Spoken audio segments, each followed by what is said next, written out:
So, as explained in the summary video, the major advance in this section is the deployment of Rowan's animations on the tubes. Now, the tube model comes with the Eppendorf tube, sort of the hinge completely open, like you purchase some new Eppendorfs. What you'll notice when we start is that they quickly close, and of course they can be opened again. And from that moment on, the opening and closing is going to send them into that already opened 90-degree position for the lid. So as explained in the video, when the Eppendorf is open, the pipette can be deployed to there, but it can't be deployed to an Eppendorf that's closed. Similarly, if you want to close the lid, you can't do that if there's a pipette in the way. You can move the pipette and then you can close the lid. So there's some monitoring of whether or not a pipette is in a tube and whether the lid is open and closed. So we're going to talk a little bit about the animations that Rowan made. First, let me just convince you that there's actually no change to the pipette prefab.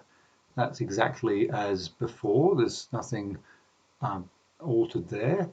And in fact, the only change to the Eppendorf prefab is that we have put this lid control icon, well, button on the panel, on the canvas. And that lid control has this little lid open source image. So that's been brought in. And when we press that, we're activating a little function within a new script called tube actions. So that script lives on right at the top level of the Eppendorf tube. Doesn't really matter where it lives. And in fact, the more that I look at this, the more I realize that the thing that determines where the pipette goes and the thing that determines whether the lid's open or not, they interact so strongly, they might as well just be on a single script called tube actions, which is at the level of the tube. That seems to make sense. So in a future iteration, we'll probably condense those down. So when Rowan provided the model, it came with 3 animations. One in which the lid is fully open. It's never been anything other than open. It's in this position.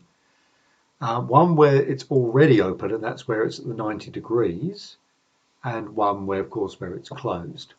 And so he set up also an animator controller where he just put those 3 animations on. So the animation for the fully open, the animation for closing, and the animation to take you to already opened.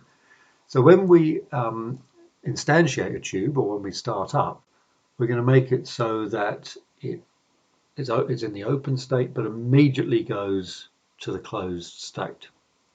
And it will stay there until we click on the button, and in that case it will transition to the already opened mode.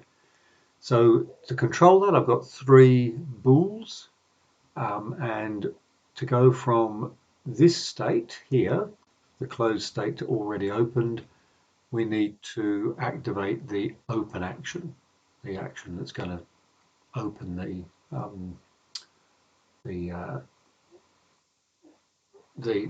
tube, the lid. And of course, in going from this way, we want to go from the already open state to the closed state. So I've given that the name close action. So when that's true, that will happen. This action here will happen if the initial closed state is true. So to control those things, we make a script, and the script has within it a function which is going to be triggered by clicking on the lid actions button, and it's going to look at what the status of the lid is. So we'll have a field for monitoring the lid status. And if the lid status is already open, then we want to do the close action, and we want to not do the open action. And we want to make the lid closed, and then we're going to keep a track of, or we're going to control whether or not the pipette action button is active or inactive. Remember, the pipette active button is this one here, this purple one. So there are three things that might happen. We might already be open. If we're clicking it when it's already open, we want it to close. If it's already closed, we want it to open. And if it was originally completely open, then we want it to go through that initial close routine, which is basically making everything closed.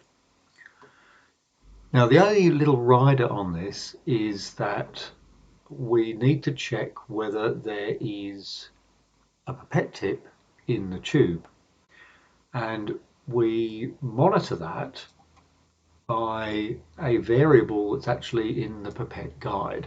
So you remember in the pipette guide, when we directed the tip to the tube, we would give the pipette a record of what tube we were going to, and then we would send it to the meniscus. But I've added this extra lines of code here to say when you go to a new tube, then set the engage status of that tube you're going to be true. And if you're coming from a tube, then set the engage status of that tube that you were coming from to be false. So in other words, when we move from one tube to another, the tube that the pipette tip was in now is recorded as not having a pipette in it anymore, and the tube that it's going to is now recorded as having a pipette tip in there. So this tip engaged Boolean here is true if there's a pipette tip there and false if it isn't. Now, if the pipette is coming from nowhere, if there is no active tube, we don't need to do this malarkey here. But if the pipette is coming from an active tube, then we need to make sure that the tip engage status in that tube is set to false, and indeed that for a split second there is no active tube. Now, of course, we reinstate the active tube status just one line later, where we make it the active tube, the tube that the pipette has just gone to, but that's fine, that's the right order. After we've done all that, then we can send the tip to the meniscus. So sending the tip to the meniscus is very much just something that happens after a pipette has been sent to a tube or after the liquid within a tube has changed volume. So that's really all that's happened. The only things that we've done is create this script called tube actions. The tube actions script accesses the animator controller.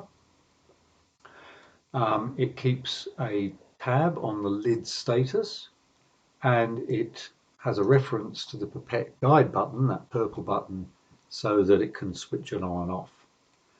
When we start up, when a tube is initially created, it will have the lid status of open. So if we then do a lid action on it, it will be running this little routine here, which will close it. So that's why you see the lid going in that split second when you open the program from the open position to the closed position. So quite realistic. That's what would happen in everyday life. So we created this script. We made a little bit of an alter. We didn't actually change anything in that one. The pipette action script has stayed the same. The liquid in tube script has stayed the same. And the only change to the pipette guide script has been these little lines of code here and this definition here to keep a track of where the tip is engaged.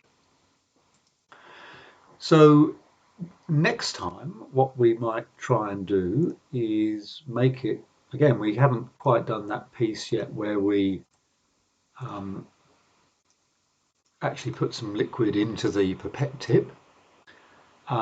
We probably should create something that will mix the tube because after you've made an addition, you often want to mix. So a little animation to mix it and a little recording of the status of the tube to do that.